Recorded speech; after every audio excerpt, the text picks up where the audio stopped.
MNS कार्यकर्ता खुलकर गुंडागर्दी कर रहे हैं और ये देखिए, अब गुंडागर्दी तो कर ली एमएनएस कार्यकर्ताओं ने, अब उद्धव के नेताओं की बारी आती है। वो क्या करते हैं, बकायदा यहाँ पर कचहरी लग गई, लग रहा है इन्हीं की अदालत है, यही फैसला सुनाएंगे। सुनिए जरा। मेरा नाम षणमुख पुजारी है। मैंने कल थोड़ा अपने दुकान पे थोड़ा सा लड़ाई हो गया इनके साथ में, तो मैंने इनको थोड़ा सा मारा। तो आइंदा से मैंने ऐसे गलती नहीं करूंगा, सॉरी, मुझे माफ कर दो। मेरा नाम षणमुख पुजारी है। मैंने कल थोड़ा अपने दुकान पे थोड़ा सा लड़ाई हो गया इनके साथ में, तो मैंने इनको थोड़ा सा मारा। तो आइंदा से मैंने ऐसे गलती नहीं करूंगा, सॉरी, मुझे माफ कर दो। तो सुन रहे हैं आप, माफी मंगवा दी जा रही है, माफी मंगवा ली, काम खत्म हो गया। आपने किसी पर थप्पड़ लगाए हैं, आप माफी मांग लेंगे, काम खत्म। ये किस तरह का न्याय है? और न्याय भी खुद ही कर रहे हैं। हुआ क्या देखिए, एमएनएस के बाद उद्धव के नेताओं की गुंडागर्दी भी सामने आई। मराठी नहीं आने पर मारपीट कैसे की गई हमने आपको दिखाया। पूर्व सांसद राजन विचारे के सामने ये मारपीट होती उनकी मौजूदगी में, और उसके बाद पूर्व सांसद विचारे ने व्यापारियों को बुलाया, बैठकी लगाई उन्होंने। उद्धव के नेता ने पूछा कि क्या तुम्हें मराठी आती है, ये सवाल उन्होंने पूछा। इसके बाद अपने सामने ही पिटाई भी करवाई और व्यापारियों से पैर छूकर फिर उसके बाद माफी मंगवाई गई। ये चल क्या रहा है, ये अपने आप में सवाल है। ये किस तरह की मानसिकता है जहां भारत को अपने आप खुद ही टुकड़ों में बांट रहे हैं भाषा के आधार पर। हिंदी भाषा को कहा जाता है जननी इन तमाम भाषाओं की प्रमोटर है, रीजनल लैंग्वेजेस की। आप कैसे ऐसे सवाल कर सकते हैं? हमने भोपाल में लोगों से जानने की कोशिश की कि इस विवाद को लेकर वो क्या सोचते हैं, सुनिए जरा। देखिए, हमारा देश अनेकताओं में एकताओं के लिए जाना जाता है। विविधता हमारी स्ट्रेंथ रही है, और ऐसे में इस देश को चाहे किसी भाषा पर, किसी क्षेत्र में बांटा जाना बहुत ही दुर्भाग्यजनक है। ऐसे जितने भी बांटने वाले तत्व हैं, संगठन हैं, ये देश की जनता उन्हें कभी स्वीकार नहीं करती, और उन सबको कटघरे में खड़ा करना चाहिए देश को कमजोर करने के प्रयास के लिए। ये ऐसे प्रयास न कभी पहले सफल हुए थे, न आगे होंगे। और इस बीच बड़ी खबर आ रही है, भाषा विवाद पर सीएम फडणवीस ने चेतावनी दे दी है। कानून हाथ में लेने वालों पर कड़ा एक्शन लिया जाएगा। भाषा के नाम पर गुंडागर्दी सहन नहीं की जाएगी, फडणवीस ने कह दिया है। उद्धव और राज ठाकरे पर फडणवीस ने निशाना साधा है। अंग्रेजों को गले लगाते हो, हिंदी पर विवाद करते हो, अन्य भारतीय भाषाओं से नफरत क्यों? देवेंद्र फडणवीस ने बड़ी बात कही है। उन्होंने सवाल भी खड़े किए और एक तरह से बोल भी दिया है कि कड़ी कार्रवाई होगी। अगर इस तरह की हरकतें होती हैं तो कार्रवाई बड़ी होगी। सुनिए क्या कुछ कहा है। मैं बहुत स्पष्ट शब्दों में बताना चाहता हूं, महाराष्ट्र में मराठी भाषा का अभिमान रखना ये कोई गलत बात नहीं है, लेकिन भाषा के चलते अगर कोई गुंडागर्दी करेगा तो इसको हम सहन नहीं करने वाले। कोई अगर भाषा के आधार पर मारपीट करेगा तो ये सहन नहीं किया जाएगा।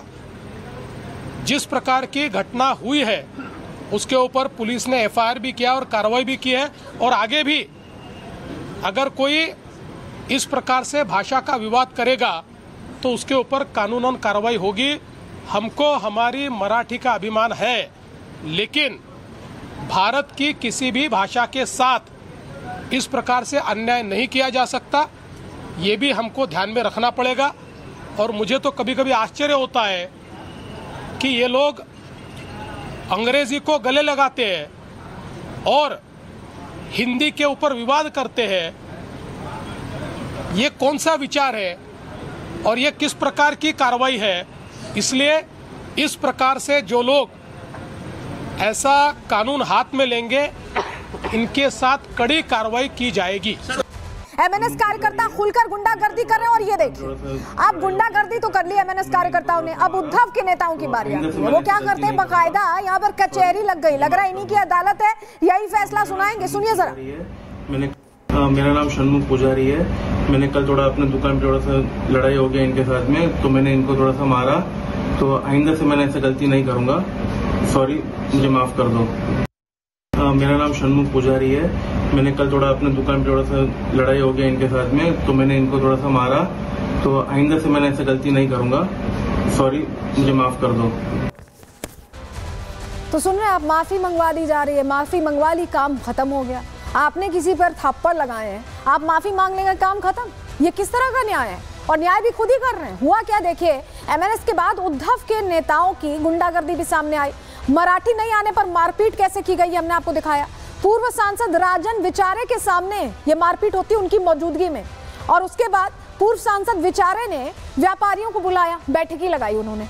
उद्धव के नेता ने पूछा कि क्या तुम्हें मराठी आती है, ये सवाल उन्होंने पूछा।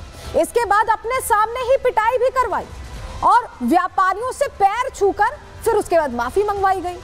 ये चल क्या रहा है, ये अपने आप में सवाल है। ये किस तरह की मानसिकता है जहां भारत को अपने आप खुद ही टुकड़ों में बांट रहे हैं भाषा के आधार पर। हिंदी भाषा को कहा जाता है जननी इन तमाम भाषाओं की प्रमोटर है, रीजनल लैंग्वेजेस की। आप कैसे ऐसे सवाल कर सकते हैं? हमने भोपाल में लोगों से जानने की कोशिश की कि इस विवाद को लेकर वो क्या सोचते हैं, सुनिए जरा। देखिए, हमारा देश अनेकताओं में एकताओं के लिए जाना जाता है। विविधता हमारी स्ट्रेंथ रही है और ऐसे में इस देश को चाहे किसी भाषा पर, किसी क्षेत्र में बांटा जाना बहुत ही दुर्भाग्यजनक है। ऐसे जितने भी बांटने वाले तत्व हैं, संगठन हैं, ये देश की जनता उन्हें कभी स्वीकार नहीं करती और उन सबको कटघरे में खड़ा करना चाहिए देश को कमजोर करने के प्रयास के लिए। ये ऐसे प्रयास न कभी पहले सफल हुए थे, न आगे होंगे। और इस बीच बड़ी खबर आ रही है, भाषा विवाद पर सीएम फडणवीस ने चेतावनी दे दी है। कानून हाथ में लेने वालों पर कड़ा एक्शन लिया जाएगा। भाषा के नाम पर गुंडागर्दी सहन नहीं की जाएगी, फडणवीस ने कह दिया है। उद्धव और राज ठाकरे पर फडणवीस ने निशाना साधा है। अंग्रेजों को गले लगाते हो, हिंदी पर विवाद करते हो, अन्य भारतीय भाषाओं से नफरत क्यों? देवेंद्र फडणवीस ने बड़ी बात कही है। उन्होंने सवाल भी खड़े किए और एक तरह से बोल भी दिया है कि कड़ी कार्रवाई होगी। अगर इस तरह की हरकतें होती हैं तो कार्रवाई बड़ी होगी।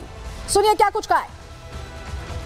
मैं बहुत स्पष्ट शब्दों में बताना चाहता हूं, महाराष्ट्र में मराठी भाषा का अभिमान रखना ये कोई गलत बात नहीं है, लेकिन भाषा के चलते अगर कोई गुंडागर्दी करेगा तो इसको हम सहन नहीं करने वाले। कोई अगर भाषा के आधार पर मारपीट करेगा तो ये सहन नहीं किया जाएगा। जिस प्रकार की घटना हुई है उसके ऊपर पुलिस ने एफआईआर भी किया और कार्रवाई भी की है और आगे भी अगर कोई इस प्रकार से भाषा का विवाद करेगा तो उसके ऊपर कानूनन कार्रवाई होगी। हमको हमारी मराठी का अभिमान है, लेकिन भारत की किसी भी भाषा के साथ इस प्रकार से अन्याय नहीं किया जा सकता, ये भी हमको ध्यान में रखना पड़ेगा। और मुझे तो कभी कभी आश्चर्य होता है कि ये लोग अंग्रेजी को गले लगाते हैं और हिंदी के ऊपर विवाद करते हैं। ये कौन सा विचार है और ये किस प्रकार की कार्रवाई है? इसलिए इस प्रकार से जो लोग ऐसा कानून हाथ में लेंगे, इनके साथ कड़ी कार्रवाई की जाएगी।